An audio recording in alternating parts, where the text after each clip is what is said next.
추석 합동 차례 중 뿡하고 방귀를 뀐 노스님, 누구도 웃지 못한 순간 동자승의 웃음이 사찰을 구했다. 가을의 색이 가장 깊게 물드는 음력 8월 보름 추석.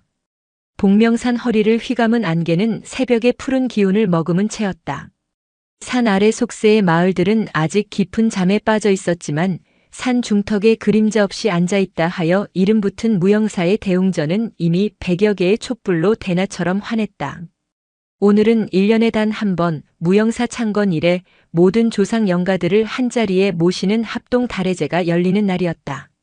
대웅전 안 공기는 묵직했다. 갓 쪄낸 시루떡에 달큰한 김과 오래 묵은 향나무가 타들어가며 내뿜는 쌉쌀한 향, 그리고 법당을 가득 채운 스님들의 마른 침 냄새가 한데 뒤엉켜 있었다. 그 묵의 중심에는 방장 스님인 원경이 있었다. 가부좌를 튼 채 미동도 없는 그의 모습은 마치 산 그 자체를 깎아 만든 좌불 같았다. 이른의 나이에도 허리는 곧았고 깊게 팬 주름 사이로 형형하게 빛나는 눈은 그 앞에 선 모든 이들의 속내를 꿰뚫어 보는 듯했다. 그의 좌우로는 사찰의 중진들이, 그 뒤로는 젊은 스님들과 행자들이 칼로 자른 듯 열을 맞춰 앉아 있었다. 가장 뒷줄 문지방 바로 앞에는 10댓 명의 동자승들이 갓 개어 풀먹인 잿빛 승복을 입고 잔뜩 긴장한 채 앉아 있었다. 그 중에서도 가장 끝자리, 가장 작은 그림자를 들이운 아이가 바로 서우였다. 새벽 서 비우. 새벽을 여는 비라는 뜻의 이름처럼 서우는 태어나자마자 절문 앞에 놓여 비에 젖은 채 발견되었다. 이제 겨우 7살 그에게 사찰은 집이었고 스님들은 아버지이자 형들이었다. 하지만 오늘만큼은 그들이 다르게 보였다. 늘 자상하게 경전을 알려주던 학감 현진 스님의 매서운 눈초리가 등 뒤에 박히는 것 같았고 공양간에서 몰래 감자를 쪄주시던 노묵 스님의 뒷모습마저도 멀고 엄격하게만 느껴졌다. 노묵 스님은 무영사의 수좌이자 선승이었다. 평생을 묵언에 가까운 침묵 속에서 수행해온 그의 존재감은 방장 스님 원경과는 다른 종류의 무게를 지니고 있었다. 원경 스님이 태산 같은 침묵이라면 노묵 스님은 심연 같은 고요함이었다. 동자승들은 그가 눈을 뜨고 있는지 감고 있는지조차 분간하기 어려워했고 그의 주변으로는 늘 보이지 않는 벽이 둘러쳐진 듯했다. 흐트러지지 마라. 달해제가 시작되기 직전 현진 스님이 동자승들을 향해 나직이 쏘아붙였다. 그의 목소리에는 서리빨 같은 냉기가 실려 있었다. 너희들의 움직임 하나하나가 모든 영가님들과 부처님께서 지켜보시는 법도임을 명심해야 할 것이다. 작은 숨소리 하나, 옷깃 스치는 소리 하나도 용납지 않는다. 서우는 저도 모르게 마른 침을 꿀꺽 삼켰다. 그 작은 소리조차 법당의 정적 속에서는 천둥처럼 크게 울리는 것 같아 스스로에게 놀라 몸을 움츠렸다. 향내가 코를 찔렀다. 목탁 소리도 죽비 소리도 아직 울리지 않는 이 순간의 고요는 평화롭기보다 오히려 숨막히는 긴장감으로 가득 차 있었다. 오직 법당 밖 새벽 이슬을 머금은 풍경이 바람 끝에 희미하게 몸을 떠는 소리만이 아득하게 들려올 뿐이었다. 이윽고 원경 스님의 어깨가 미세하게 움직였다. 신호였다. 집전을 맡은 스님이 낭낭하지만 무감정한 목소리로 의식을 시작했다. 꺼불. 나지막한 선창과 함께 100여 명의 스님들이 일제히 몸을 움직여 절을 하기 시작했다. 서우도 옆 동자승의 움직임을 곁눈질하며 황급히 몸을 숙였다. 차가운 나무 바닥에 이마가 닿았다. 이마로 전해지는 냉기와 심장을 타고 흐르는 긴장감이 온몸을 휘감았다. 의식은 물 흐르듯 이어졌다. 타기를 올리고 향을 사르고 경전을 읊는 모든 과정은 수백 년간 이어져 온 약속처럼 한치의 오차도 없이 진행되었다. 모두가 하나의 거대한 기계 부품처럼 혹은 잘 짜인 군무의 무용수처럼 움직였다. 그 속에서 개개인의 존재는 희미해지고 오직 의식 그 자체만이 장엄하게 빛나고 있었다. 서우는 숨을 죽였다. 바로 앞줄에 앉은 노묵 스님의 뒷모습이 시야에 들어왔다. 수십 년간 반복했을 그 움직임은 마치 흐르는 물 같았다. 그러나 오늘따라 그의 어깨가 희미하게 떨리는 것을 서우는 보았다. 일어서고 절을 올리는 동작 사이 아주 찰나의 순간이었지만 분명히 느껴지는 미세한 비틀림. 피곤하신가? 서우는 막연하게 생각했다. 노묵 스님은 어젯밤 늦게까지 법당을 정리하고 제사상을 손수 점검했었다. 문제는 가장 장엄하고 고요해야 할 순간에 터졌다. 합동 달해제의 절정, 모든 대중이 부처님과 조상 영가들 앞에 올리는 대배. 오체투지, 즉 이마와 양 팔꿈치, 양 무릎을 완전히 바닥에 대고 몸을 가장 낮추는 최고의 공경을 표하는 절이었다. 일동배. 현진 스님의 엄숙한 구령이 법당을 울렸다. 100여 개의 그림자가 일사불란하게 바닥으로 스며들었다. 서우도 작은 몸을 한껏 낮춰 차가운 바닥에 이마를 댔다. 법당 안은 그야말로 무음의 경지였다. 멀리서 들리던 풍경 소리마저 그친 듯 했다. 시간의 흐름이 멈춘 것만 같았다. 모든 존재가 소멸하고 오직 거대한 침묵만이 부유하는 절대적인 정적의 순간. 그때였다. 뿡! 고요를 찢는 낮고 둔탁하며 길게 여운을 남기는 소리. 그것은 천둥도 북소리도 목탁소리도 아니었다. 그것은 지극히 생리적이고 원초적인 인간의 몸에서 비롯된 소리였다. 순간 법당 안의 모든 것이 얼어붙었다. 시간의 흐름이 깨어진 유리 조각처럼 산산이 부서졌다. 바닥에 엎드린 채 그 누구도 고개를 들지 못했다. 하지만 보이지 않아도 알 수 있었다. 모두의 동공이 세차게 흔들리고 있다는 것을. 등줄기로 식은땀이 흐르고 귓불이 새빨갛게 달아오르고 있다는 것을. 소리의 진원지는 명확했다. 바로 앞줄 수좌 노묵 스님의 자리였다. 평생을 침묵과 고요 속에서 살아온 무영사에서 가장 엄격하고 흔들림 없던 그 노선승의 몸에서 터져나온 소리였다. 엎드린 자세 그대로 노묵 스님의 마른 등이 파르르 떨리는 것이 보였다. 수십 년 무건 수행으로도 다스리지 못한 늙고 병든 육신에 대한 원망인지 수백의 영가와 대중 앞에서 무너져 내린 수행자의 자존심에 대한 치욕인지 혹은 그 모든 것을 합친 거대한 절망인지 모를 감정이 그의 굳은 등 근육을 통해 전해져 왔다. 그는 마치 바닥에 뿌리 박힌 돌처럼 미동도 하지 않았다. 아니, 할 수 없었다. 침묵은 더욱 깊어졌다. 그러나 이전의 장엄한 침묵이 아니었다. 그것은 금방이라도 터질 듯한 폭탄을 끌어안은 듯한 위태롭고 아슬아슬한 침묵이었다. 갓난아이의 울음소리보다 사자후보다 더 강력한 소리가 법당을 장악했다. 방장 스님 원경은 여전히 엎드린 채 말이 없었고 학감 현진 스님은 이마를 바닥에 박은 채 치욕으로 온몸을 떠는 듯했다. 모두가 숨을 참았다. 누군가 먼저 일어나 이 끔찍한 정적을 깨주길 바랐지만 아무도 감히 움직이지 못했다. 시간은 흐르지 않았고 공기는 납처럼 무거웠다. 어떻게 해야 하는가? 이 상황을 어떻게 수습해야 하는가? 일어나 노스님을 부축해야 하는가? 아니면 못 들은 척 아무 일도 없었다는 듯이 다음 의식을 진행해야 하는가?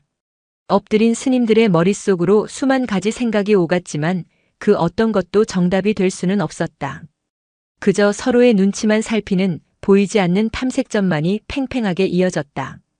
바로 그때였다. 이 끔찍하고 질긴 침묵의 거미줄에 가장 작고 여린 손가락이 다 튕겨졌다. 가장 뒷줄, 가장 구석에 엎드려 있던 7살 동자승 서우. 그 작은 아이의 어깨가 들썩이기 시작했다. 처음에는 아주 미세한 경련 같았다. 끄끄 하고 무언가를 필사적으로 참아내는 소리가 새어나왔다. 현진 스님의 눈초리가 그 소리를 향해 날카롭게 향했지만 이미 두근 터지기 시작한 후였다. 서우는 필사적으로 웃음을 참고 있었다.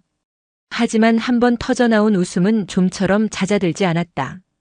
스님의 방귀 소리가 웃겨서가 아니었다.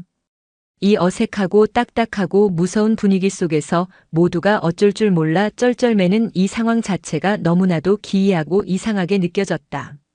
그리고 그 모든 것을 터뜨린 소리의 생뚱맞음이 견딜 수 없었다. 결국 서우의 입에서 참았던 소리가 터져나왔다.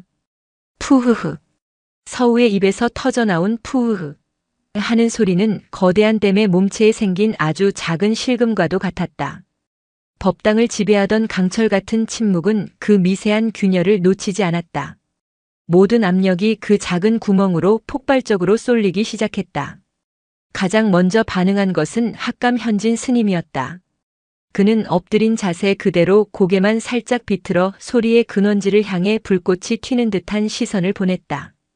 그 눈빛은 내 이놈 여기가 어디라고 하는 무언의 질책이자 당장 그 경망스러운 숨을 멎게 하라는 서슬퍼런 명령이었다. 서슬에 눌린 서우는 황급히 두 손으로 자신의 입을 틀어막았다. 작은 몸이 사시나무처럼 떨렸다. 어떻게든 웃음을 삼키려 했지만 한 번 터져나온 웃음의 뿌리는 너무나도 깊었다. 끄끄끄. 필사적으로 막은 손바닥 아래에서 비집고 나오려는 웃음이 경련처럼 새어나왔다. 웃음을 참으려 하면 할수록 온몸이 뒤틀렸다. 어깨가 들썩이고 등이 활처럼 휘었다. 서우의 머릿속에는 노묵 스님의 방귀 소리보다 이 기이한 상황 그 자체가 거대한 희극처럼 펼쳐지고 있었다. 산처럼 엄격하던 스님들, 범접할 수 없는 위엄으로 가득했던 법당, 그 모든 것이 뿡소리 하나에 속수무책으로 얼어붙은 채 이마를 바닥에 대고 서로의 눈치만 살피는 이 모습이야말로 세상에서 가장 우스꽝스러운 그림이었다.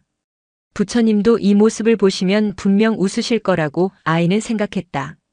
현진 스님의 눈에서 살기가 피어오르던 바로 그 순간 서우의 옆자리에 있던 10살배기 동자승의 코에서 킁 하는 소리가 터졌다. 그는 황급히 헛기침으로 소리를 무마하려 했지만 이미 늦었다. 그 소리는 또 다른 둑을 허물었다. 젊은 스님들이 앉아있던 줄에서 누군가 비명을 삼키는 듯한 소리를 냈다. 고개를 숙인 채 입술을 깨물고 어깨를 필사적으로 누르고 있는 모습이 역력했다. 한 사람의 떨림은 곧 옆 사람에게로 전염되었다. 그것은 소리 없는 파동이었다. 맨눈으로는 보이지 않지만 법당 안의 모든 존재가 피부로 느낄 수 있는 거대한 감정의 전염.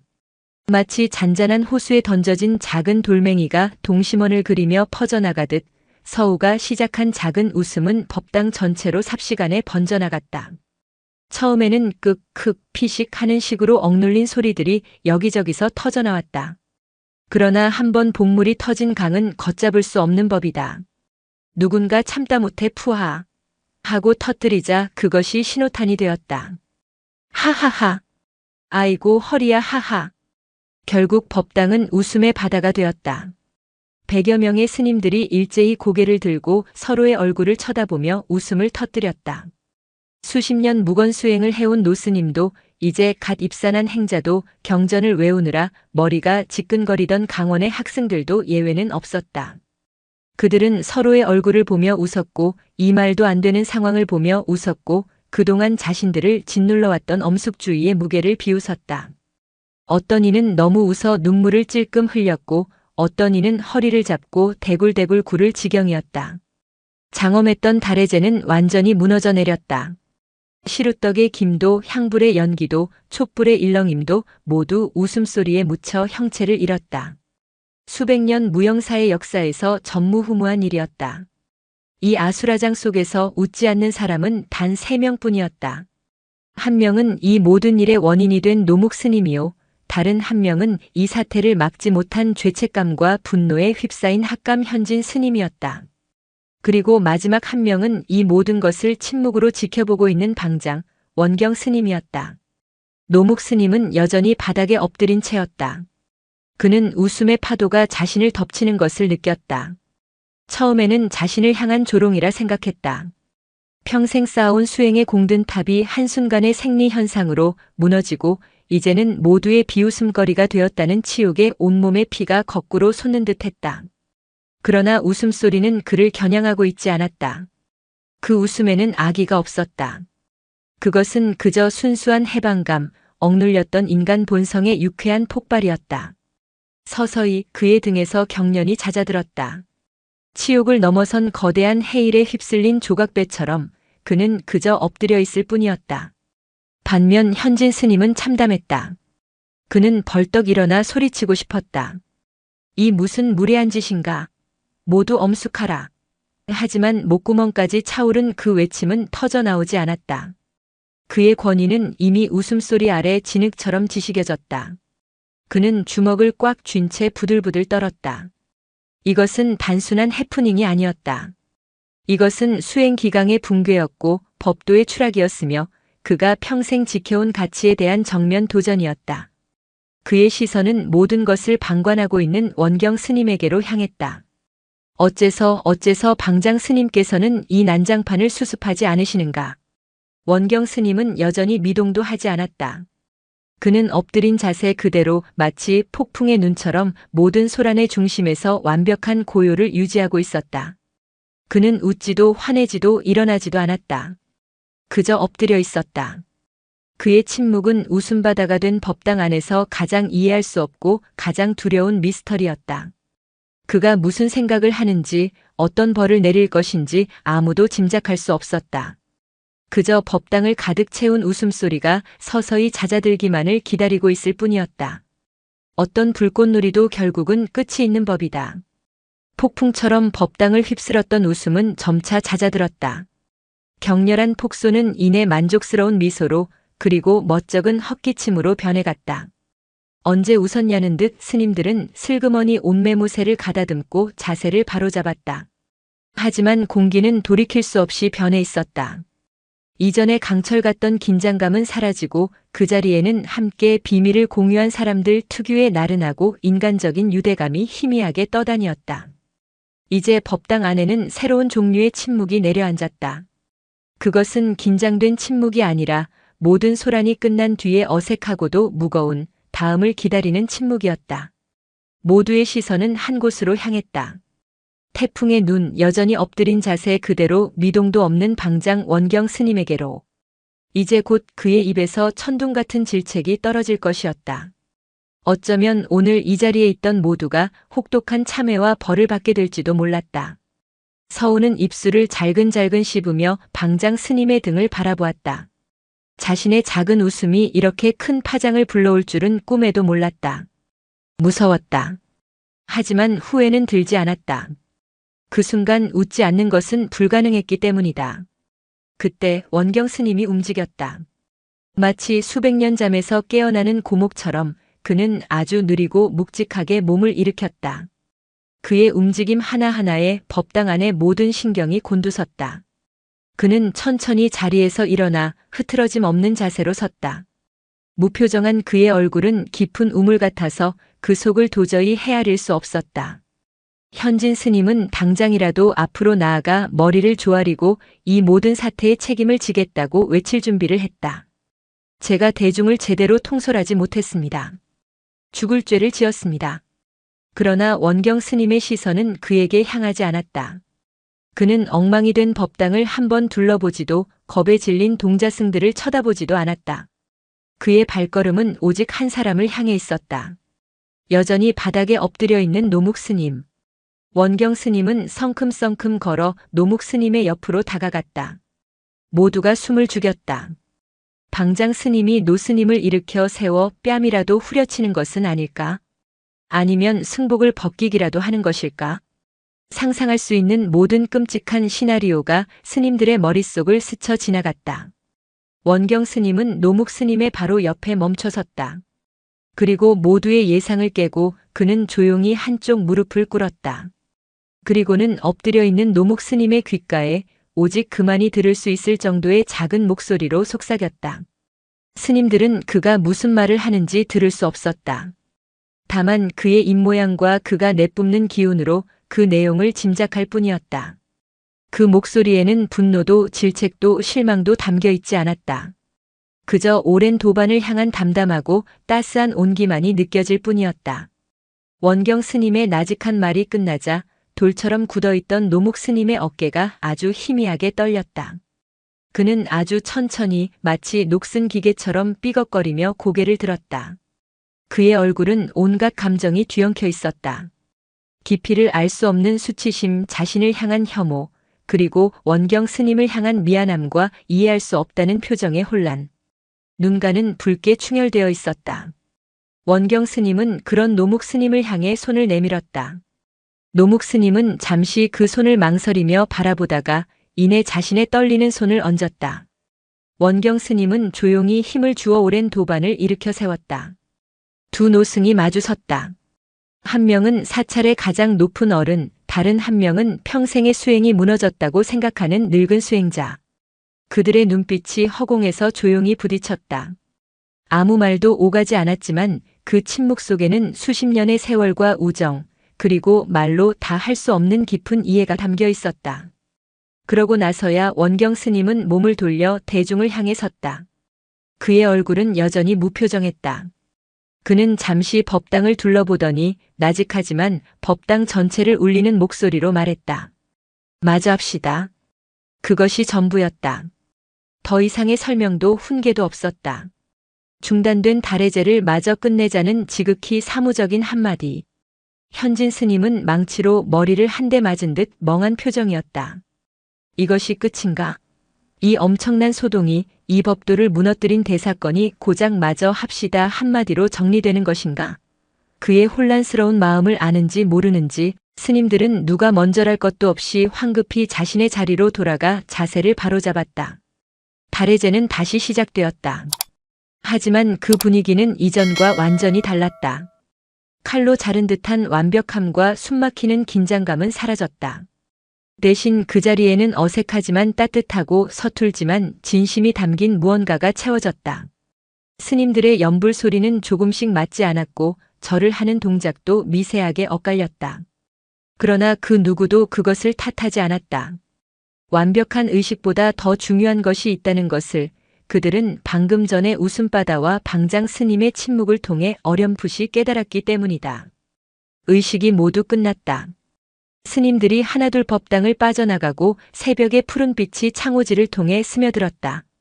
마침내 거대한 법당 안이 텅 비었을 때 원경 스님이 조용한 목소리로 말했다. 노묵 스님 그리고 현진 스님. 또 저기 맨 뒤에 있는 작은 아이. 그의 손가락이 정확히 서울을 가리켰다. 세 사람은 잠시 남거라. 촛불이 거의 다 타들어가 촛농이 굳어가는 법당 안 복명산의 거대한 침묵 속에서 네 사람의 그림자가 길게 늘어졌다. 진짜 이야기는 이제부터 시작이었다. 법당 안은 촛농이 식어가며 내는 미세한 소리만이 유일한 소음이었다. 거대한 공간에 남겨진 네 사람. 복명산의 새벽 공기가 낡은 창호지를 통해 스며들며 잿빛으로 변해가는 촛불의 잔해를 어루만졌다. 그 풍경은 마치 방금 전의 소란이 모두 꺼져버린 재와 같다는 무언의 비유처럼 보였다. 가장 먼저 침묵을 깬 것은 원경 스님이었다. 그러나 그의 입은 닫혀 있었다.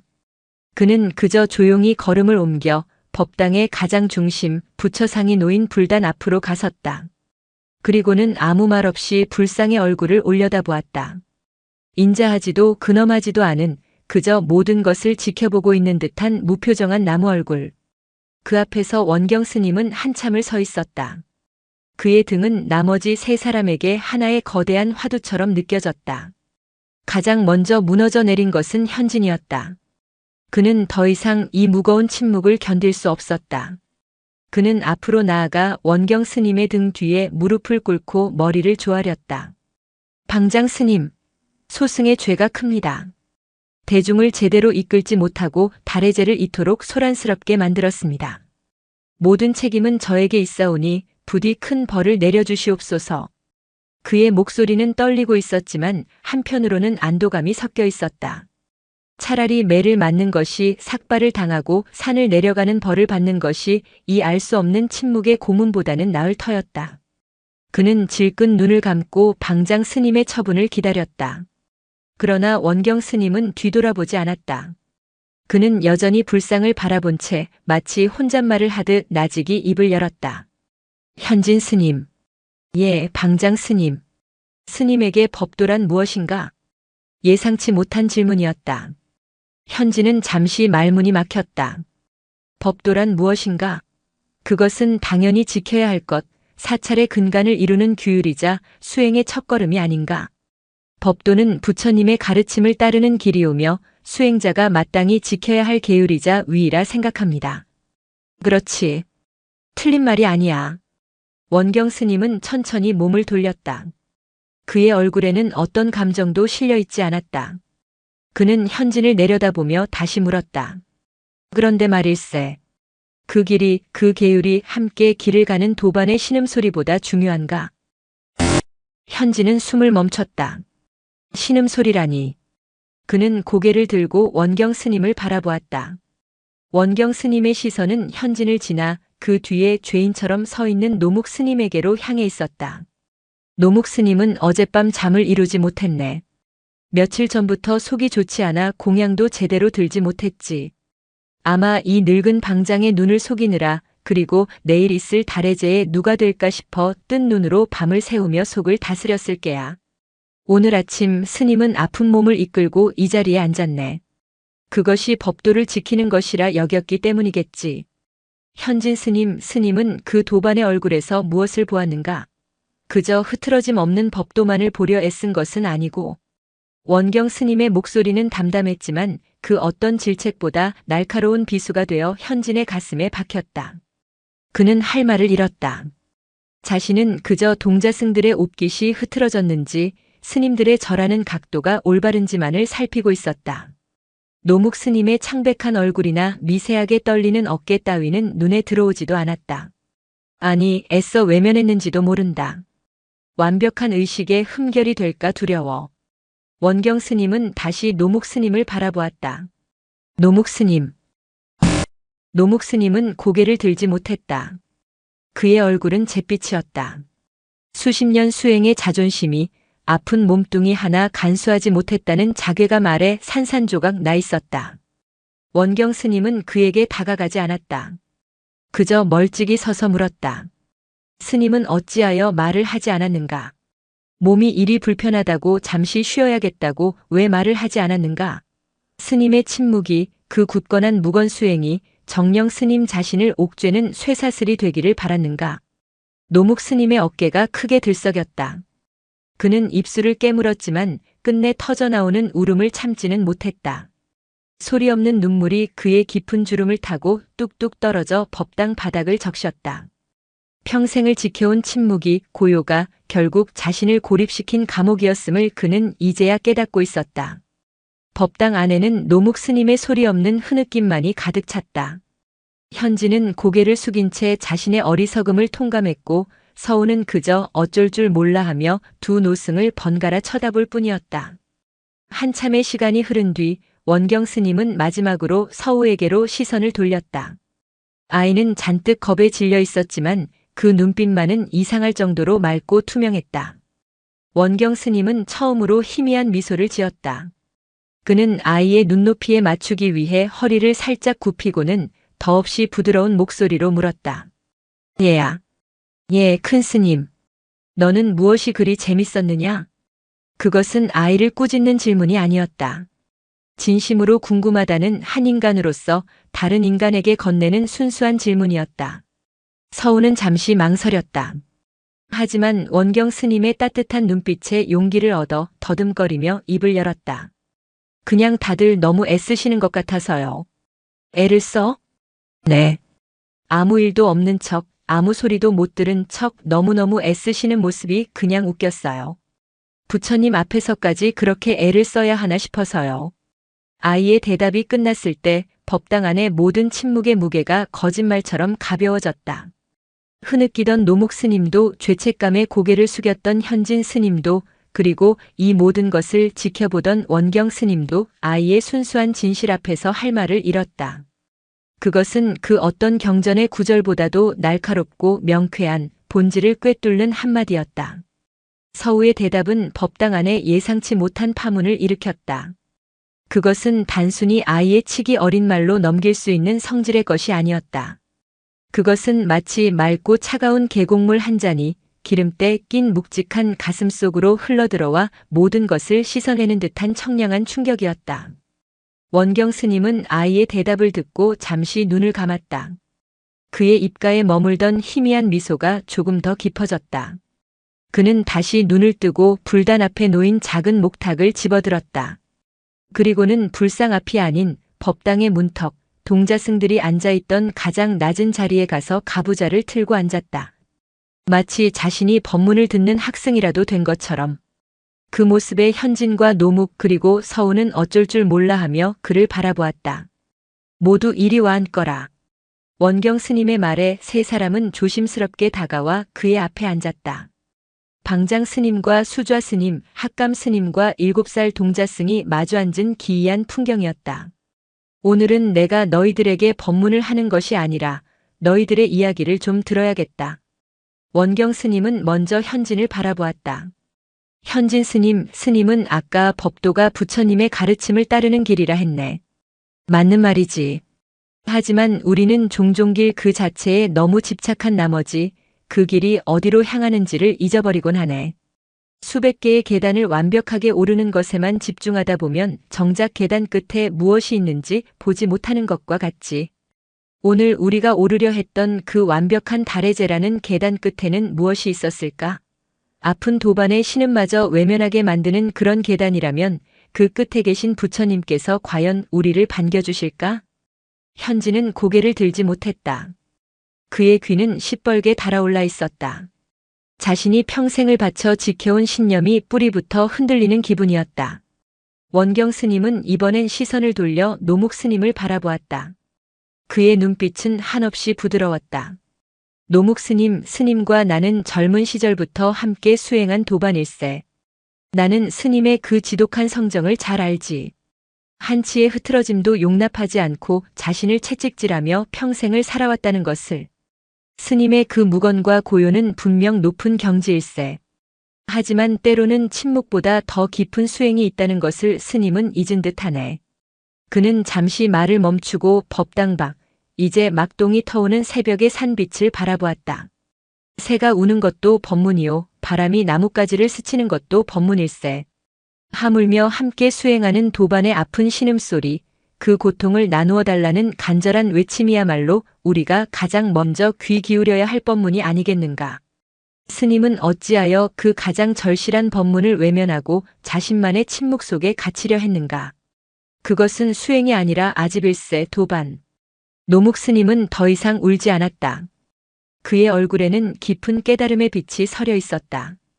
그는 수십 년 만에 처음으로 자신의 의지로 대중 앞에서 입을 열었다. 그의 목소리는 오래 쓰지 않은 탓에 심하게 갈라져 나왔지만 그 어떤 연불 소리보다도 깊은 울림이 있었다. 제가 어리석었습니다. 그 한마디에 그를 얽매고 있던 모든 쇠사슬이 끊어져 나가는 듯 했다. 마지막으로 원경 스님은 서울을 보았다. 그는 아이의 머리를 부드럽게 쓰다듬었다. 그리고 너 이 작은 녀석아. 원경 스님은 웃고 있었다. 너의 그 웃음이 오늘 우리 모두를 살렸다. 너는 아무것도 없는 척, 아무것도 못 들은 척 애쓰는 우리들의 위선을 보았구나. 너는 법당 안에 가득했던 향냄새가 아니라 우리들 마음속에서 나던 썩은 냄새를 맡았구나. 부처님께서는 경전의 어려운 구절이 아니라 너처럼 맑은 아이의 웃음소리를 통해 우리에게 말씀하신단다. 진짜 수행이란 경직된 예법이 아니라 웃음 속의 자비를 깨닫는 것이라고 말이다. 그는 목탁을 가볍게 똑하고 쳤다. 이것이 오늘 다래제의 진짜 법문이다. 너희들은 오늘 무엇을 보았고 무엇을 들었으며 무엇을 깨달았는가. 각자 자신의 자리로 돌아가 오늘 아침 이 법당 안에서 마주했던 자신의 얼굴을 거울처럼 들여다보도록 하거라. 원경 스님은 자리에서 일어났다. 그의 법문은 끝났다. 그것은 경전의 인용도 현학적인 가르침도 아니었다. 그저 오늘 아침 있었던 일을 있는 그대로 비춰주는 거울과도 같은 이야기였다. 그 거울 앞에서 현진은 자신의 교만을 보았고 노묵은 자신의 아집을 보았으며 서우는 자신의 순수함이 가진 힘을 보았다. 그리고 그들 모두는 원경이라는 거대한 거울 속에서 자비라는 부처의 얼굴을 보았다. 원경 스님의 법문이 끝나고 세 사람은 각자의 상념에 잠긴 채 한동안 말이 없었다. 새벽의 어둠이 완전히 걷히고 아침 햇살이 법당 안으로 길게 비쳐들었다. 먼지가 햇살을 타고 춤을 추는 것이 보였다. 모든 것이 끝난 것 같았다. 하지만 원경 스님은 아직 할 이야기가 남아있다는 듯 다시 입을 열었다. 그의 목소리는 이전보다 한층 더 낮고 진지해져 있었다. 오늘의 일은 어쩌면 필연이었을지도 모르네. 그 말에 세 사람의 시선이 다시 그에게로 향했다. 노묵 스님. 원경 스님은 노묵 스님을 똑바로 바라보았다. 사실 나는 알고 있었네. 스님의 몸이 좋지 않다는 것을. 며칠 전부터 공양을 거의 들지 못하고 밤마다 거처에서 끙끙 앓는 소리가 들려온다는 것을 말이네. 노묵 스님의 눈이 커졌다. 현진과 서우도 놀라기는 마찬가지였다. 아시고도 어찌? 노묵 스님이 떨리는 목소리로 물었다. 말릴 수가 없었네. 원경 스님은 조용히 고개를 저었다. 스님의 그 지독한 성정을 내가 아는데 내가 만약 달해제에 나오지 말라고 했다면 스님은 아마 더 큰 마음의 병을 얻었을 게야. 자신의 몸 하나 간수하지 못해 중요한 법도에 빠졌다는 자책감에 평생을 괴로워했겠지. 그래서 나는 그저 지켜볼 수밖에 없었네. 스님이 스스로의 한계와 마주하고 그 벽을 넘어서기를 바라는 마음으로. 그의 말은 충격적이었다.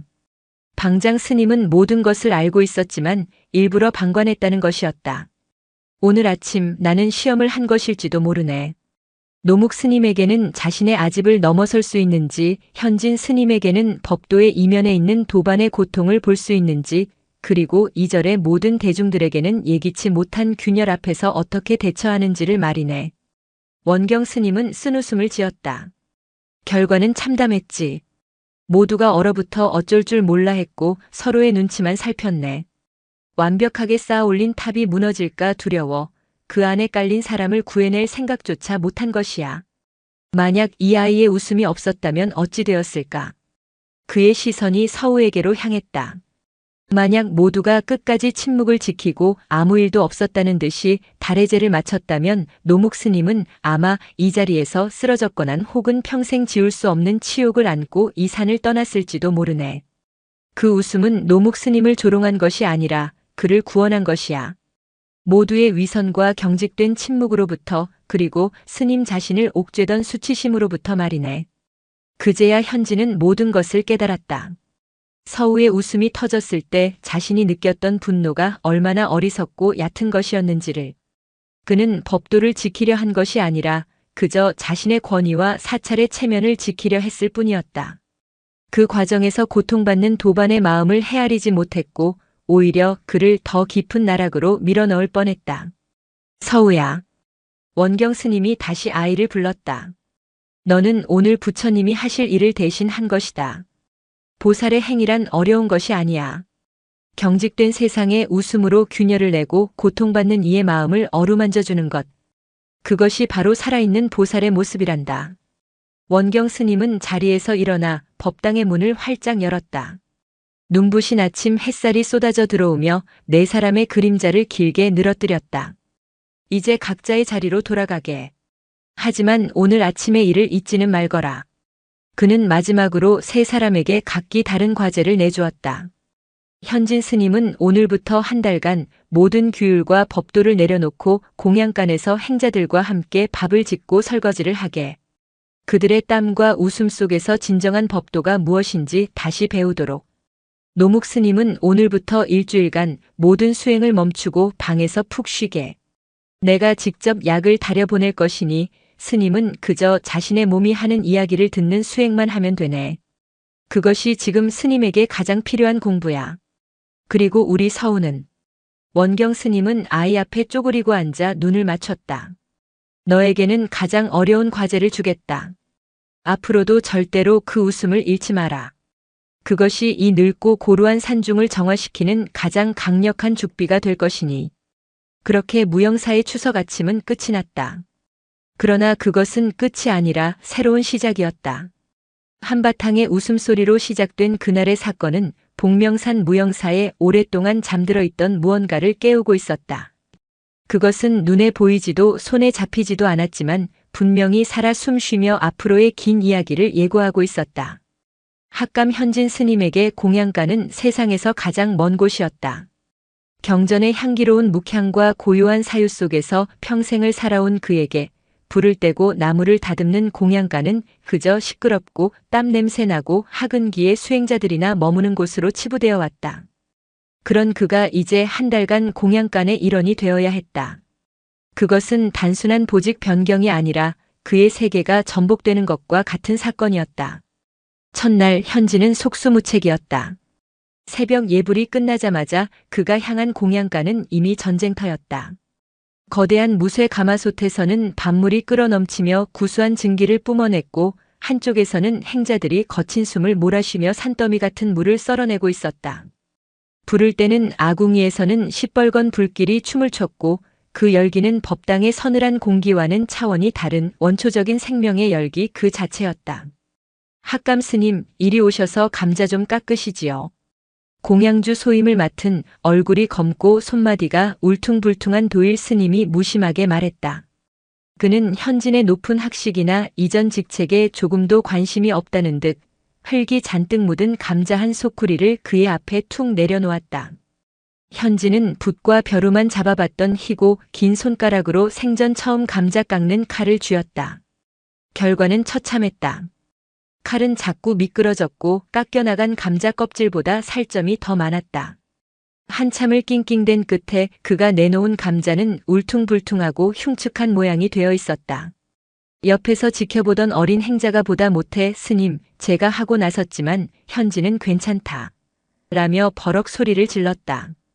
그의 얼굴은 자존심과 수치심으로 벌겋게 달아올라 있었다.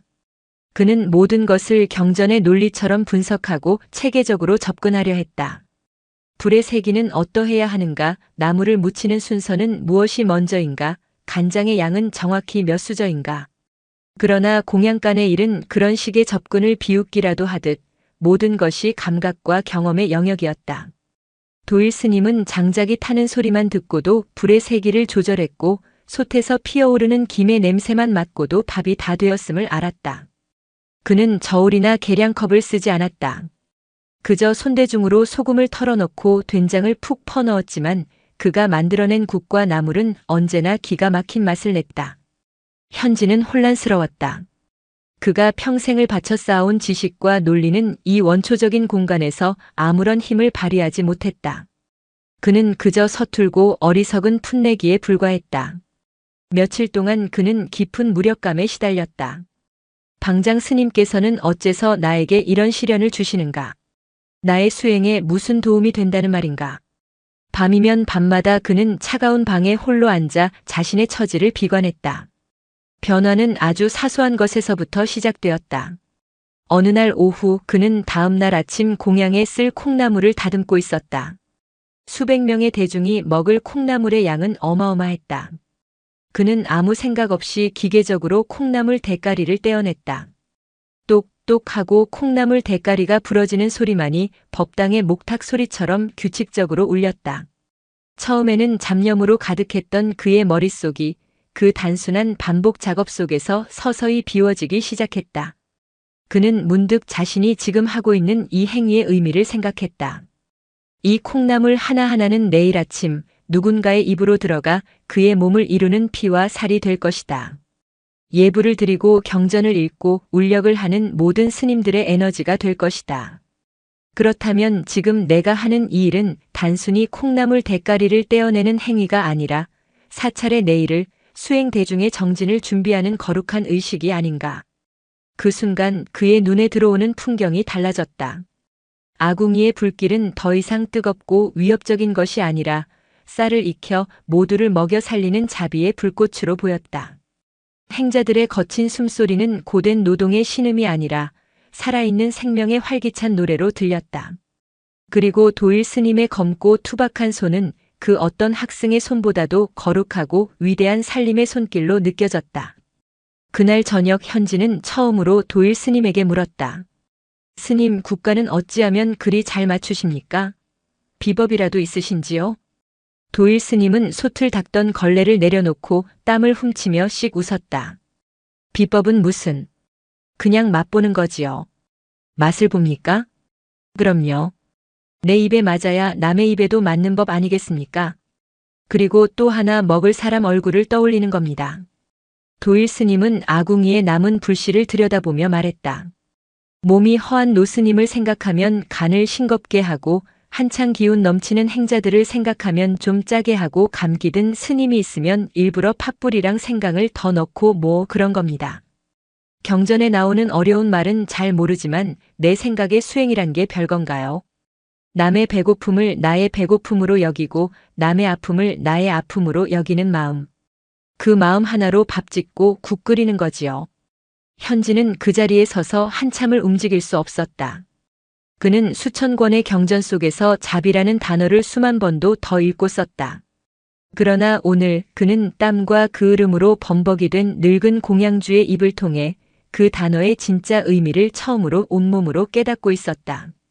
법은 활자 속에 박제된 지식이 아니라 이렇듯 뜨거운 김을 뿜으며 살아 움직이는 살 그 자체였다. 한 달이 지났을 때 현진은 변해 있었다. 그의 손은 거칠어졌고 얼굴은 그을렸지만 이전의 날카롭고 신경질적인 표정은 사라지고 그 자리에는 편안하고 온화한 미소가 자리 잡았다. 그는 더 이상 붓을 잡고 싶어 하지 않았다. 대신 잘 익은 밥이 담긴 주걱을 들고 대중들에게 밥을 퍼주는 그 순간의 충만함을 사랑하게 되었다. 그는 이제 알았다. 가장 낮은 곳에, 가장 뜨거운 곳에, 가장 위대한 진리가 숨쉬고 있다는 것을. 수좌 노묵 스님에게 쉼은 벌과 동의어였다. 평생을 하루 4시간만 자며 좌선과 행선으로 자신을 단련시켜온 그였다. 그런 그에게 방장 스님은 일주일간의 절대 안정을 명했다. 모든 수행을 멈추고 그저 방 안에 누워 자신의 몸이 하는 이야기를 들으라는 것. 그것은 그 어떤 고된 수행보다도 견디기 힘든 형벌이었다. 첫날 그는 방 안에서 좀이 쑤셔 견딜 수가 없었다. 밖에서는 도량석 목탁 소리가 울리고 예불 소리가 들려왔다. 대중들이 모두 각자의 소임과 수행에 매진하고 있을 시간에 자신은 이렇게 무의도식하며 누워 있어야 한다는 사실이 그를 죄인으로 만들었다. 그는 벌떡 일어나 좌복에 앉아보려 했지만 욱신거리는 허리와 아랫배의 통증이 그를 다시 자리에 눕게 만들었다. 그는 속수무책으로 자신의 늙고 병든 육신을 저주했다. 이 쓸모없는 몸뚱이. 이튿날 원경 스님이 직접 달인 탕약을 들고 그의 방을 찾았다. 원경 스님은 약사발을 건네고는 아무 말 없이 그의 곁에 앉았다. 어색한 침묵이 흘렀다. 노묵은 무언가 말을 해야 한다는 생각에 입을 열려 했지만 무슨 말을 해야 할지 알 수 없었다. 그동안 그의 침묵은 수행의 방편이었지만 지금의 침묵은 그저 무능과 어색함의 증거일 뿐이었다. 몸이 뭐라 하던가? 원경 스님이 창밖을 보며 툭 던지듯 물었다. 아프다, 쉬고 싶다, 이제 그만 나를 좀 돌봐달라, 뭐 그런 말 안 하던가. 수십 년을 주인 잘못 만나 고생만 했으니 오죽하면 그런 요란한 방식으로 시위를 했겠나. 그 소리를 못 들은 척하니 대중 앞에서 그 난리를 친 게지. 원경 스님의 말에는 가시가 돋쳐 있었지만 그 끝에는 깊은 연민이 묻어 있었다. 노묵은 고개를 숙였다. 그랬다. 그의 몸은 오랫동안 신호를 보내왔다. 소화가 잘 안 되고 허리가 아프고 새벽에 다리가 저려왔다. 하지만 그는 그 모든 신호를 수행이 부족한 탓이라며 무시하고 억눌렀다. 몸을 수행의 도구가 아닌 극복해야 할 장애물로 여겼던 것이다. 원경 스님이 돌아간 후 노묵은 처음으로 자신의 몸에 집중하기 시작했다. 그는 눈을 감고 누워 몸의 각 부분에서 보내오는 소리를 듣기 시작했다. 쿵, 쿵, 쿵 규칙적으로 뛰는 심장의 고동소리. 들숨과 날숨에 따라 미세하게 오르내리는 가슴의 움직임. 욱신거리는 허리의 통증과 그 통증이 전하는 피로의 언어. 그는 평생 처음으로 자신의 몸과 대화를 시도했다. 사흘째 되던 날 밤 그는 꿈을 꾸었다. 아주 어릴 적 동자승으로 절에 막 들어왔을 때의 꿈이었다. 꿈속에서 그는 산에서 맘껏 뛰어놀고 있었다. 다람쥐를 쫓고 개울에서 물장구를 쳤다. 그때의 그는 아프지도 지치지도 않았다. 그의 몸은 그저 살아있는 기쁨 그 자체였다. 그는 꿈속에서 환하게 웃고 있었다. 그러다 문득 그는 자신의 이름이 노묵이 아니라 어머니가 지어주신 수동이었다는 것을 기억해냈다. 물처럼 맑고 자유롭게 살라는 뜻의 이름. 그는 꿈에서 깨어났다. 창밖은 아직 어두웠지만 그의 마음은 환하게 밝아져 있었다. 그는 자리에서 일어나 앉았다. 그리고는 자신의 무릎을, 허리를, 어깨를 천천히 쓰다듬었다. 마치 오랜 세월 돌보지 못한 늙은 벗을 어루만지듯. 미안했네. 수고 많았어, 수동아. 그는 자기 자신에게 나직이 속삭였다. 그 순간 수십 년간 그를 짓눌러왔던 노묵이라는 이름의 무게, 수좌라는 직책의 갑옷이 스르르 벗겨져 내리는 것을 느꼈다.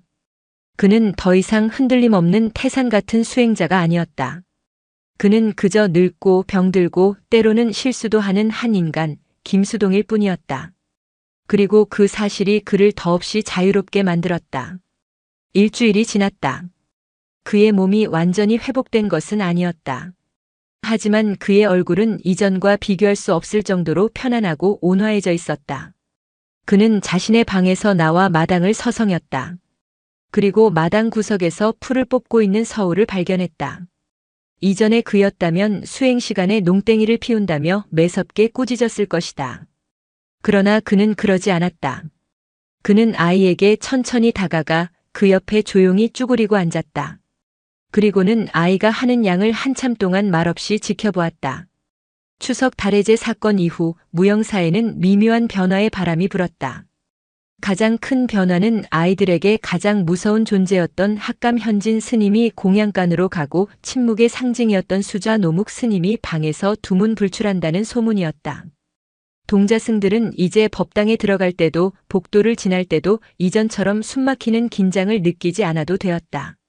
사찰의 공기는 한결 부드러워지고 인간적인 온기가 돌기 시작했다. 그 변화의 중심에는 7살 동자승 서우가 있었다. 스님들은 이제 서우를 보면 딱딱한 얼굴을 풀고 슬쩍 미소를 짓거나 심지어 머리를 쓰다듬어 주기까지 했다. 서우는 졸지에 무영사의 작은 영웅이 된 셈이었다. 방장 스님으로부터 웃음을 잃지 말라는 과제를 받았다는 이야기는 동자승들 사이에 전설처럼 퍼져나갔다. 하지만 서우는 왠지 모르게 마음이 무거웠다. 웃음을 잃지 말라는 방장 스님의 말씀은 어느새 웃어야 한다는 무언의 압박이 되어 있었다. 그는 밥을 먹을 때도 마당을 쓸 때도 일부러 입꼬리를 올리고 웃는 표정을 지으려 애썼다. 스님들이 자신을 쳐다볼 때면 무언가 재미있는 일이 있는 것처럼 헤헤하고 소리를 내기도 했다. 그러나 그렇게 억지로 만들어낸 웃음은 어색할 뿐이었고 예전처럼 즐겁지가 않았다. 웃음이 수행이 되는 순간 웃음은 더 이상 웃음이 아니었다. 그러던 어느 날 오후였다. 서우는 마당 구석의 작은 텃밭에 쪼그리고 앉아 잡초를 뽑고 있었다. 가을 햇살은 따사로웠지만 아이의 마음은 구름이 낀 듯 흐렸다. 나는 이제 진짜로 웃는 법을 잊어버린 게 아닐까? 그때 그의 등 뒤로 그림자가 드리워졌다. 서우가 깜짝 놀라 돌아보니 그곳에는 일주일 만에 처음으로 방에서 나온 노묵 스님이 서 있었다. 서우는 자기도 모르게 몸을 움츠렸다. 비록 그날의 사건이 있긴 했지만 노묵 스님은 여전히 아이에게 어렵고 무서운 존재였다. 그런데 노묵 스님의 얼굴이 이상했다. 예전의 칼날 같은 엄격함은 온데간데 없고 마치 오랜만에 손주를 만난 할아버지처럼 부드러운 미소를 띠고 있었다. 그는 아무 말 없이 서우의 옆에 다가와 털썩 주저앉았다. 그리고는 서우가 하는 양을 한참 동안 지켜보았다. 힘들지 않으냐? 노묵 스님이 갈라진 목소리로 물었다. 서우는 고개를 저었다. 그날 고마웠다. 네? 서우는 제 귀를 의심했다. 내 웃음소리가 아니었다면 나는 아마 이 산을 내려갔을 게다. 이 늙은이의 체면을 살려준 것이 바로 너다. 노묵 스님은 진심으로 말하고 있었다. 그는 주머니에서 무언가를 주섬주섬 꺼냈다. 그것은 그가 어릴 적 산에서 따먹곤 했던 작고 빨간 산딸기였다. 먹어보거라. 서우는 망설이며 산딸기 하나를 받아 입에 넣었다. 새콤달콤한 과즙이 입안에 퍼졌다. 그때 노묵 스님이 갑자기 이상한 표정을 지었다. 그는 두 눈을 가운데로 모으고 입을 쭉 내밀어 돼지코를 만들었다. 수십 년간 굳어있던 얼굴 근육으로 만들어낸 세상에서 가장 어설프고 우스꽝스러운 표정이었다. 서우는 순간 자기 눈을 의심했다. 무영사에서 가장 근엄하고 평생 농담 한 번 한 적 없을 것 같은 저 노스님이 자신을 웃기려고 돼지코를 만들고 있다니. 그 모습이 너무나도 뜻밖이고 너무나도 진심이고 너무나도 우스꽝스러워서 서우는 자기도 모르게 웃음을 터뜨렸다. 푸하하하. 그것은 억지로 만들어낸 웃음이 아니었다. 마음속 가장 깊은 곳에서부터 솟아나는 맑고 청아한 진짜 웃음이었다. 아이의 웃음소리에 놀라 나뭇가지에 앉아있던 새 한 마리가 푸드덕 날아올랐다. 서우의 웃음소리를 듣자 노묵 스님도 따라 웃기 시작했다. 처음에는 어색하게 허허하던 웃음이 이내 아이의 웃음에 전염되어 하하하 하는 통쾌한 웃음으로 변해갔다. 평생을 침묵 속에 살아온 노승의 얼굴에 수십 년 만에 처음으로 환한 웃음꽃이 피어났다. 두 사람의 웃음소리는 담장을 넘어 법당을 지나 무영사 전체로 울려 퍼졌다. 공양간에서 땀 흘리던 현진 스님도 방장실에서 조용히 경전을 보던 원경 스님도 그 웃음소리를 들었다. 그리고 그들은 모두 알고 있었다. 저 웃음소리가 바로 무영사의 새로운 시작을 알리는 가장 힘찬 법문이라는 것을 서우는 그제야 깨달았다. 웃음이란 애써 지키는 것이 아니라 마음을 열었을 때 저절로 피어나는 꽃과 같다는 것을. 시간은 고요히 흘러 복명산의 단풍은 모두 잎을 떨구고 나뭇가지마다 차가운 서리가 내려앉았다. 무영사의 가을은 유난히 따스했다. 노묵 스님과 서우의 웃음소리가 마중물이 된 이후 사찰의 공기는 눈에 띄게 부드러워졌다. 더 이상 동자승들은 어른 스님들의 눈치를 보며 종종 걸음치지 않았고 젊은 스님들의 얼굴에도 경직된 표정 대신 옅은 미소가 감돌았다. 가장 큰 변화를 겪은 현진 스님은 한 달간의 공양간 소임을 마친 후 학감의 자리로 돌아왔다. 하지만 그는 더 이상 예전의 현진이 아니었다. 그는 경전의 자구 해석에만 매달리는 대신 행자들의 고충을 들어주고 그들의 수행을 격려하는데 더 많은 시간을 썼다. 그의 강론에는 이제 땀 냄새와 밥 짓는 냄새가 섞여 있었고 그 덕에 그의 법문은 이전보다 훨씬 더 깊은 울림으로 대중들의 마음에 와닿았다. 노묵 스님은 더 이상 침묵의 벽 뒤에 자신을 가두지 않았다. 그는 종종 툇마루에 앉아 동자승들에게 옛날 이야기를 들려주었고 그의 느리고 갈라진 목소리는 아이들에게 세상에서 가장 재미있는 예시야기꾼의 목소리가 되었다. 무영사는 그렇게 조용한 혁명을 겪고 있었다. 경직된 규율과 권위 대신 서로의 다름을 인정하고 상처를 보듬어주는 온기가 그 자리를 채워가고 있었다. 그 평화로운 겨울의 초입에 차가운 바람과 함께 편지 한 통이 날아들었다. 종단의 최고 어른들이 머무는 중앙총림에서 온 공문이었다. 내용은 간단했다. 종단의 규율을 총괄하는 감찰 소임의 철현 스님이 동계안거를 앞두고 무영사의 수행 기강을 점검하기 위해 곧 방문할 것이라는 통보였다. 철현이라는 이름이 대웅전에 모인 대중들 사이로 번져나가는 순간 갓 피어난 온기는 간데 없이 사라지고 다시 팽팽한 긴장감이 감돌았다. 철현 스님은 종단 내에서도 얼음 칼날이라 불리는 인물이었다. 그는 평생을 오직 계율 연구와 실천에만 바친 스님으로 그의 눈에 비친 세상은 오직 지켜야 할 것과 어긴 것 두 가지로만 나뉘었다. 그가 한 번 시찰을 다녀간 사찰은 주지 스님이 바뀌거나 심한 경우 수행 도량의 자격을 박탈당하는 일도 비일비재했다. 그에게 자비란 계율을 어긴 자를 가차없이 내치는 것이었고 수행이란 한치의 오차도 없는 완벽한 규율의 실천이었다. 불안의 그림자가 무영사를 뒤덮었다. 스님들은 수군거렸다. 철현 스님이라니 하필이면 왜 그분이. 우리 절에 이런 자유로운 분위기를 보시면 분명 난리가 날 것이다. 다시 예전처럼 해야 하는 것 아닌가? 며칠만이라도. 모두의 시선이 방장 원경 스님에게로 향했다. 이 사태를 어찌 수습할 것인가?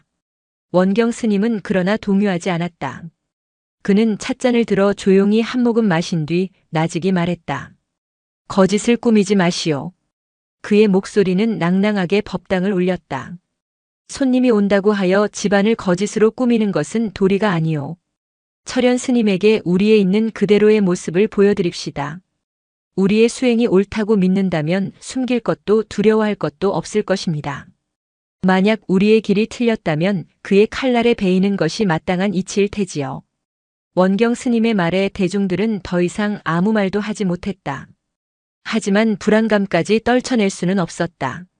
그날 이후 사찰의 공기는 다시 무거워졌다. 동자승들의 웃음소리가 눈에 띄게 줄었고 스님들은 서로의 눈치를 살폈다. 그리고 며칠 뒤 첫눈이 내리던 날 아침, 철현 스님이 무영사에 당도했다. 그는 마치 겨울 그 자체를 의인화한 듯한 모습을 하고 있었다. 바싹 마른 체구의 날카로운 눈매, 얼음장처럼 차가운 무표정한 얼굴. 그는 지팡이 하나에 의지한 채 세찬 눈바람을 뚫고 홀로 산문을 들어섰다. 그가 경내에 첫 발을 내디딘 순간 그의 눈에 가장 먼저 들어온 것은 눈을 맞으며 강아지를 쫓아다니던 서우의 모습이었다. 하하! 이리 와! 같이 놀자! 아이의 천진한 웃음소리가 고요한 설경 속으로 울려 퍼졌다. 그 모습을 지켜보는 철현 스님의 미간이 아주 희미하게 그러나 분명하게 찌푸려졌다. 그의 눈에 그 모습은 수행 도량의 평온을 깨트리는 경거망동, 그 이상도 이하도 아니었다. 그의 등장은 무영사에 불어닥칠 거대한 폭풍의 서막과도 같았다. 철현 스님의 감찰은 소리 없이 시작되었다. 그는 누구에게도 질문하지 않았고 어떤 것도 지적하지 않았다. 그저 그림자처럼 조용히 사찰의 구석구석을 거닐며 모든 것을 자신의 눈에 담을 뿐이었다. 그러나 그의 침묵은 그 어떤 질책보다도 무겁게 대중들을 짓눌렀다. 그의 시선이 머무는 곳마다 공기가 얼어붙는 듯 했다. 새벽 예불 시간 그는 법당의 가장 뒷자리에 앉아 있었다. 그는 연불 소리의 높낮이나 목탁 소리의 박자를 살피지 않았다. 대신 그는 스님들의 표정을 살폈다. 누군가는 경건했고 누군가는 졸음을 참는 기색이 역력했고 누군가는 다른 생각에 잠긴 듯 했다. 완벽하게 통제되고 통일된 모습이 아니었다. 철현 스님의 입가가 미세하게 비틀렸다. 그에게 이것은 인간적인 모습이 아니라 해이해진 기강의 증거였다. 공양 시간 그는 밥을 먹는 대신 대중들의 모습을 관찰했다. 이전 같았으면 바로 스치는 소리 하나 나지 않았을 공양가는 이제 제법 사람 사는 소리가 났다. 물론 잡담을 하는 것은 아니었지만 반찬을 더 덜어주며 짓는 미소나 국그릇을 옮겨주며 하는 눈인사 같은 따스한 교감이 오갔다. 철현 스님의 눈에 그것은 무건정진이라는 수행의 기본을 망각한 속세의 식당 풍경과 다를 바 없었다. 그의 날카로운 시선은 무영사의 새로운 중심이 된 세 사람에게 특히 집중되었다. 그는 장경각으로 향했다. 당연히 그곳에 있어야 할 학감 현진 스님은 보이지 않았다. 대신 그는 채마밭에서 행자들과 함께 얼어붙은 땅을 파내며 월동용 물을 수확하는 현진을 발견했다. 현진의 승복은 흑투성이었고 그의 이마에는 땀방울이 송골송골 맺혀 있었다. 철현은 그런 현진에게 다가가 차갑게 물었다. 학감 스님은 경전을 연구하고 후학을 양성하는 것이 소임일 텐데 어찌하여 밭에서 흙이나 파고 계시오?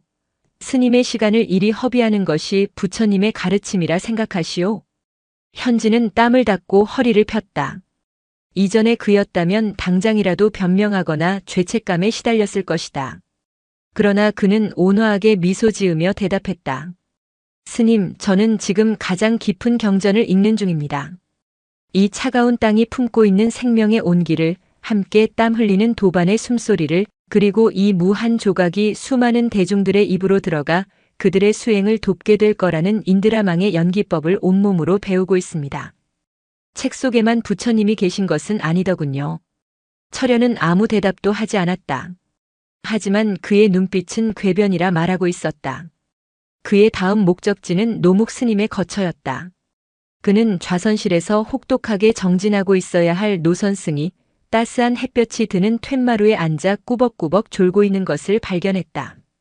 철현의 기척에 노묵이 눈을 떴다. 수좌 스님께서는 정진은 아니하시고 이리 편히 쉬고만 계시니 무영사의 수행 가풍을 짐작할 만하겠습니다. 비아냥이 섞인 말투였다. 노묵은 조용히 미소 지었다. 스님, 저는 지금 가장 어려운 수행을 하는 중입니다. 애써 무언가를 하려는 마음, 깨달아야 한다는 조급한 마음, 흐트러짐을 보여선 안 된다는 아집을 모두 내려놓고 그저 이 늙고 병든 몸이 햇볕의 따스함을 느끼는 이 순간에 온전히 머무는 수행. 이것이 방장 스님께서 저에게 내리신 새로운 화두입니다. 철현은 코웃음을 쳤다. 그에게 이 모든 것은 수행을 포기한 늙은이의 변명으로밖에 들리지 않았다. 하루 종일 사찰을 감찰한 철현은 저녁 예불이 끝난 후 방장실로 원경 스님을 찾아갔다. 그리고 그는 그동안 마음에 담아두었던 모든 것을 얼음 칼날처럼 쏟아내기 시작했다. 방장 스님, 이 사찰은 병들었습니다.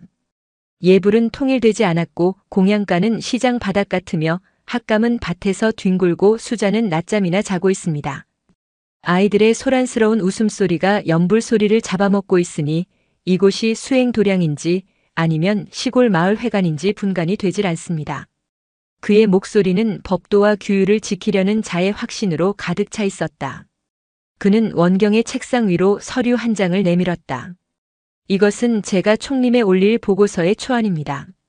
방장 스님께서 사흘 안에 이 모든 것을 바로잡고 무형사를 예전의 엄격한 수행 도량으로 되돌려 놓지 않으신다면 저는 이 보고서를 그대로 제출하여 무형사의 중앙선원 자격을 박탈할 것을 정식으로 건의할 것입니다. 그것은 최후 통첩이었다. 사흘 안에 무형사가 이뤄낸 모든 변화를 부정하고 과거로 회귀하라는 명령이었다. 원경은 그 서류를 내려다볼 뿐 아무 말도 하지 않았다. 그의 깊은 침묵 속에서 폭풍 전야의 고요함이 짙게 배어나오고 있었다. 철현 스님의 최후 통첩은 무형사 대중들을 깊은 혼란에 빠뜨렸다. 사흘 안에 모든 것을 되돌리지 않으면 수백 년 역사의 수행 도량이 한순간에 문을 닫게 될지도 모르는 위기였다. 그날 밤 대웅전에서는 스님들의 긴급한 대중공사, 즉 대책회의가 열렸다. 며칠만이라도 예전처럼 엄격한 모습을 보여드려야 합니다. 위기를 넘기는 것이 우선입니다. 그것은 방장 스님의 가르침을 배신하는 것입니다. 우리의 길이 옳다고 믿는다면 끝까지 지켜야 합니다. 의견은 팽팽하게 맞섰다. 과거로의 회귀를 주장하는 목소리와 변화를 지켜야 한다는 목소리가 부딪혔다. 특히 현진 스님은 강경했다. 그는 자신의 지난 과오를 고백하며 형식만 남은 엄숙함으로 돌아가는 것은 살아있는 사찰을 다시 무덤으로 만드는 것과 같습니다. 라고 외쳤다. 법당은 순식간에 격렬한 토론장으로 변했다. 그 모든 논쟁을 잠재운 것은 원경 스님이었다. 그는 지친 표정의 스님들을 둘러보며 조용히 입을 열었다. 그릇의 가치는 그 모양이나 장식에 있는 것이 아니라 무엇을 담을 수 있느냐에 있는 법입니다. 그리고 좋은 그릇은 쉽게 깨지지도 않지요. 우리의 수행이 진정으로 무언가를 담고 있다면 외부의 작은 충격에 이리 쉽게 흔들려서는 안 될 것입니다. 그는 논쟁을 멈추고 감찰 마지막 날인 사흘째 되는 날 아침 경내 앞마당에서 모든 대중이 참여하는 특별 무건 다회를 열겠다고 선포했다. 철현 스님도 당연히 그 자리에 초대되었다. 스님들은 의아했다. 이 위기 상황의 다회라니. 하지만 방장 스님의 깊은 뜻을 헤아릴 수 없었기에 그저 묵묵히 따를 뿐이었다. 사흘째 되는 날 아침 눈은 그쳤지만 공기는 여전히 차가웠다. 앞마당에는 수십 개의 작은 찻상이 놓였고 모든 대중들이 말없이 자리에 앉았다. 철현 스님은 가장 상석에서 이 어처구니 없는 행사가 어찌 진행되는지 지켜보겠다는 듯 팔짱을 낀 채 앉아 있었다. 원경 스님은 모두가 보는 앞에서 찬물을 끓이고 찻잎을 우려냈다. 그리고는 대중들을 향해 단 한 가지의 지침만을 내렸다. 이 찻잔을 들고 지금 여러분의 마음이 가장 향하는 이에게 차를 올리십시오. 직책도 나이도 그 어떤 격식도 따지지 마십시오. 오직 여러분의 마음이 전하고자 하는 그 마음 하나만 따라 움직이십시오. 잠시 정적이 흘렀다. 스님들은 서로의 눈치만 살피며 머뭇거렸다.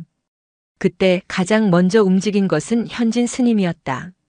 그는 찻잔을 들고 모두의 예상을 깨고 공양간에서 가장 굳은 일을 도맡아 하는 어린 행자에게 다가갔다. 그리고는 아무 말 없이 그의 앞에 찻잔을 공손히 내려놓았다. 행자의 눈이 커졌다. 현진은 그저 따뜻한 미소로 답할 뿐이었다. 그것이 시작이었다. 젊은 스님이 허리 아픈 노스님에게 차를 올렸고 동자승이 늘 자신을 챙겨주던 강원의 학승에게 차를 올렸다. 노묵 스님은 찻잔을 들고 며칠 전 자신을 웃게 만들어 주었던 서우의 앞에 조용히 내려놓았다. 찻잔이 오고 가는 그 고요한 움직임 속에는 말보다 더 깊은 수많은 이야기가 담겨 있었다. 존경과 감사, 미안함과 위로의 마음이 따뜻한 찻김을 타고 조용히 피어올랐다. 그것은 아름다운 침묵의 춤사위였다. 철현은 그 모습을 지켜보며 할 말을 잃었다. 그는 다회의 법도를 지적하고 싶었다. 아랫사람이 윗사람에게, 직책이 낮은 이가 높은 이에게 차를 올려야 하는 그 모든 규율이 무시되고 있었다. 하지만 지적할 수가 없었다. 눈앞에 펼쳐지는 이 풍경에는 그 어떤 규율보다 더 깊고 근원적인 마음의 법도가 흐르고 있었기 때문이다. 그의 얼음 같던 얼굴에 처음으로 균열이 가기 시작했다. 바로 그 순간이었다. 작은 찻잔을 든 서우가 아장아장 걸어 마당을 가로지르기 시작했다. 아이는 망설임이 없었다. 그의 목표는 명확했다. 아이는 홀로 상석에 앉아있는 모두가 다가가기 어려워하는 차가운 손님, 철현 스님의 바로 앞에 섰다. 모두의 숨이 멎었다. 서우는 겁먹은 기색도 없이 맑고 커다란 눈으로 철현을 올려다보았다. 그리고는 작은 두 손으로 찻잔을 공손히 내밀었다. 그것은 어떤 계산도 의도도 없는 그저 이 차가운 분에게 따뜻한 차 한 잔을 드리고 싶다는 아이의 순수한 마음 그 자체였다. 철현은 당황했다. 그는 평생 누군가에게 이렇듯 순수한 호의를 정면으로 받아본 적이 없었다. 그는 늘 감찰하는 자, 평가하는 자, 벌하는 자였다. 그의 주변에는 두려움과 복종만이 있었을 뿐이다. 그는 아이의 눈을 피하려 했지만 그럴 수 없었다. 아이의 맑은 눈동자 속에는 자신의 얼어붙은 모습이 그대로 비치고 있었다. 그는 천천히, 아주 천천히 손을 뻗었다. 그의 거칠고 차가운 손가락 끝이 아이가 내민 따뜻한 찻잔에 닿으려는 바로 그 찰나. 그의 온몸에 수십 년 만에 처음 느껴보는 전류 같은 감정이 흘렀다. 시간이 멈춘 듯 했다. 무영사의 모든 운명이 그 작은 찻잔 하나에 달려 있었다. 시간이 영원처럼 늘어났다. 철현 스님의 차갑고 마른 손가락 끝이 서우가 내민 따뜻한 찻잔에 닿는 순간 그의 온몸을 꿰뚫는 것은 단순한 온기가 아니었다. 그것은 수십 년간 얼어붙어 있던 그의 가장 깊은 내면을 녹여버리는 낯설고도 강력한 해빙의 감각이었다. 그의 눈앞에서 서우의 얼굴이 흐려지고 그 위로 오래된 잿빛 기억 하나가 필름처럼 겹쳐졌다. 까까머리 어린 동자승 시절의 자신이었다. 대웅전에서 열린 가장 큰 법회, 당대 최고의 법력을 지녔다던 노스승 앞에서 잔뜩 긴장한 채 시봉을 들고 있었다. 스승에게 헌달을 하려던 바로 그 순간 긴장한 나머지 손이 미끄러졌다. 쨍그랑. 찻잔이 대리석 바닥에 부딪혀 산산조각 나는 소리가 법당을 갈랐다. 그때 그에게 돌아온 것은 자비가 아니었다. 이 미혹한 놈. 너의 그 흐트러진 마음 하나가 이 신성한 법회를 전부 망쳤다.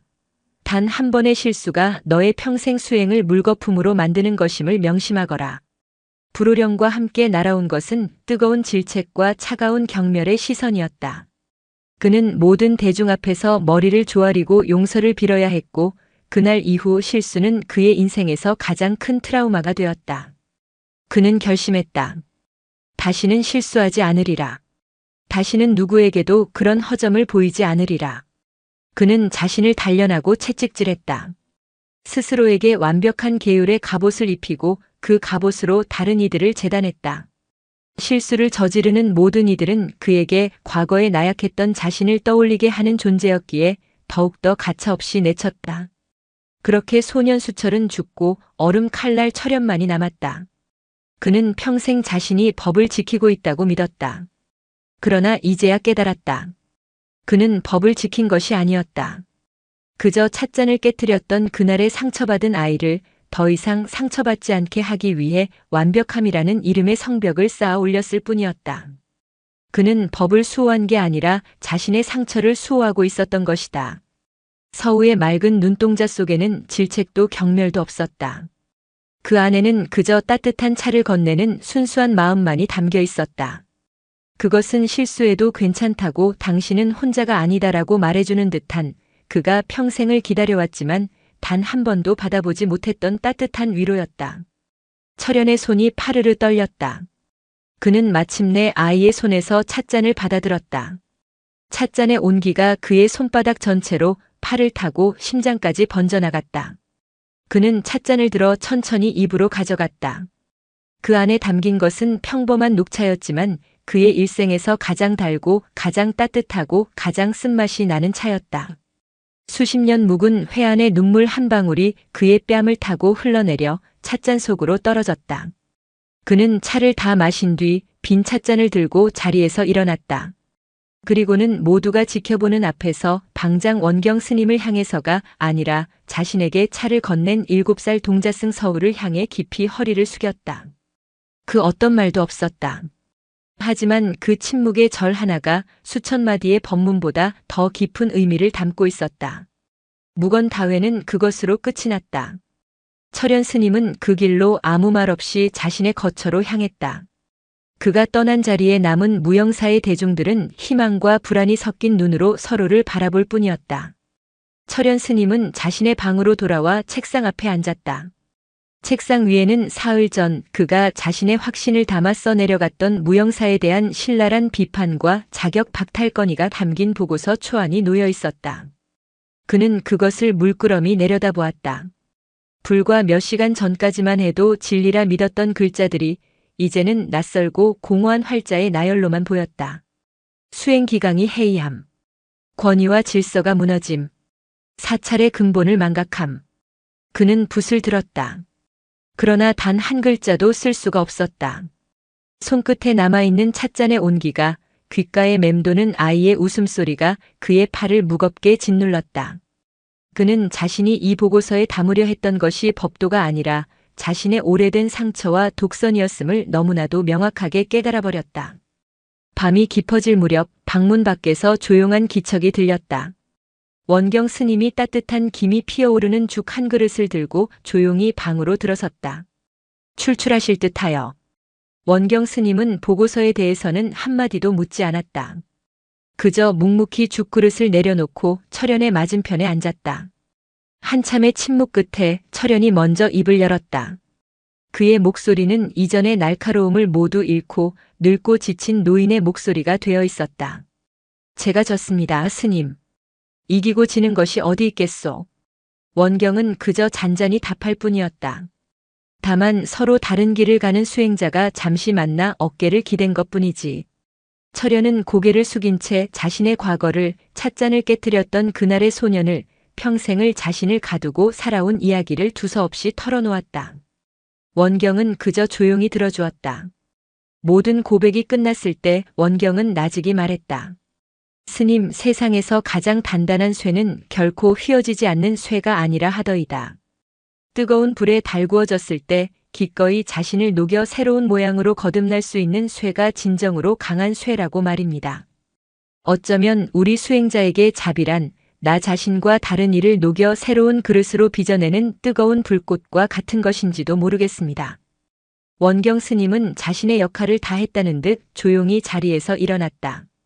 내일 아침 일찍 떠나신다 들었소. 편히 쉬시오. 원경 스님이 돌아간 후 철현은 한참을 앉아 있었다. 그리고는 책상 위에 놓여있던 보고서 초안을 집어들었다. 그는 그것을 반으로 접고 또 반으로 접어 망설임 없이 갈갈이 찢어버렸다. 그리고는 서랍에서 새로운 종이를 꺼내 붓에 먹을 듬뿍 묻혔다. 다음 날 새벽 동이 트기도 전에 철현 스님은 떠날 채비를 마쳤다. 배웅 나온 원경 스님에게 그는 말없이 봉투 하나를 건넸다. 총림에 올릴 정식 보고서였다. 그럼 이만. 그는 더 이상 무영사를 돌아보지 않고 눈 덮인 산길을 향해 홀로 걸어갔다. 그의 뒷모습은 어쩐지 올 때보다 훨씬 가벼워 보였다. 원경은 그가 사라질 때까지 지켜본 뒤 방으로 돌아와 봉투를 열었다. 그 안에는 정식 보고서 양식의 종이 한 장이 들어있었다. 그러나 그 안에는 감찰 내용에 대한 그 어떤 평가나 설명도 적혀 있지 않았다. 그것은 거의 백지에 가까운 보고서였다. 오직 가장 아랫단에 힘있지만 부드러운 필체로 단 한 줄의 문장만이 쓰여 있을 뿐이었다. 원경 스님은 백지 보고서를 들고 대웅전으로 향했다. 그곳에는 현진과 노묵 그리고 서우가 그를 기다리고 있었다. 세 사람의 얼굴에는 긴장과 기대가 교차했다. 원경은 말없이 그들에게 보고서를 건넸다. 세 사람은 종이 위로 고개를 숙였다. 그리고 그 위에 쓰인 단 한 줄의 문장을 보았다. 이곳에는 부처가 살고 있음. 그것은 평가가 아니었다. 그것은 증명이었고 깨달음의 고백이었다. 현진의 눈시울이 뜨거워졌고 노묵은 조용히 합장했다. 서우는 무슨 뜻인지 몰라 그저 갸우뚱할 뿐이었다. 원경 스님은 그런 세 사람을 보며 온화하게 미소 지었다. 그는 법당의 문을 활짝 열고 아침 햇살이 쏟아져 들어오는 마당을 가리키며 말했다. 너희들은 우리 절의 이름이 왜 무영사, 그림자 없는 절인지 아느냐? 그는 스스로 답했다. 우리는 흔히 수행이란 내 안의 욕심과 번뇌라는 그림자를 없애는 것이라 생각한다. 틀린 말은 아니다. 하지만 거기서 더 나아가야 한다. 그림자란 무엇이냐?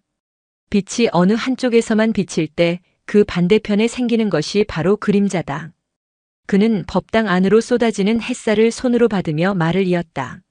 내가 옳다는 아집, 계율만이 전부라는 독선, 완벽해야 한다는 강박. 이런 것들이 우리를 한쪽에서만 비추는 편협한 빛이 될 때 우리는 다른 이들을 판단하고 미워하는 길고 어두운 그림자를 들이우게 된다. 철현 스님이 평생을 그 그림자 속에서 살아왔던 것처럼 말이다. 허나 사방에서 빛이 환하게 비춰온다면 어찌 되겠느냐? 위에서도 아래에서도 오른쪽에서도 왼쪽에서도 모든 방향에서 빛이 가득하다면 그림자는 생겨날 틈이 없게 된다. 원경 스님의 시선이 서우에게, 노묵에게, 그리고 현진에게 차례로 머물렀다. 아이의 순수한 웃음이 한 줄기 빛이 되고 도반의 아픔에 공감하는 마음이 또 한 줄기 빛이 되고 가장 낮은 곳에서 흘리는 땀방울이 다시 한 줄기 빛이 되어 서로를 비출 때 그 어떤 어두운 그림자도 발붙일 곳이 없게 되는 것이다. 바로 그러한 곳이 진정한 무영사이며 철현 스님이 마지막에 보았던 부처가 사는 곳의 모습이다. 그것이 무영사가 얻은 최종적인 깨달음이었다. 시간이 흘러 다시 가을이 찾아왔다. 1년 전과 똑같은 추석 합동 달해제가 열렸다. 법당 안은 여전히 정숙했지만 그 안을 흐르는 공기는 더 이상 숨막히는 긴장이 아니었다. 그것은 서로를 향한 깊은 신뢰와 이해에서 비롯된 평온함이었다. 이제 8살이 된 서우는 가장 뒷줄에 앉아 저 멀리 앞줄에 앉은 노묵 스님의 등을 바라보았다. 그의 등은 더 이상 외로운 바위처럼 보이지 않았다. 현진 스님은 부드러운 눈빛으로 동자승들을 독려하고 있었다. 원경 스님은 그 모든 것을 바라보며 좌불처럼 앉아 희미한 미소를 짓고 있었다. 그 순간 서우는 깨달았다. 절이란, 법당이란 단순히 부처님을 모시는 건물이 아니었다. 서로의 빛을 비춰주며 서로의 그림자를 지워주는 사람들이 함께 모여 있는 곳. 그곳이 바로 절이었다. 달해제가 끝나고 마당으로 나서는 길, 서우는 하늘을 올려다보다가 무언가 재미있는 것을 발견한 듯 또다시 까르르 웃음을 터뜨렸다. 그 맑은 웃음소리가 복명산의 가을 하늘 아래 그림자 하나 없이 환하게 퍼져나가고 있었다. 영상이 마음에 드셨다면 구독과 좋아요, 댓글 부탁드립니다. 부탁드립니다. 부탁드립니다. 부탁드립니다. 부탁드립니다.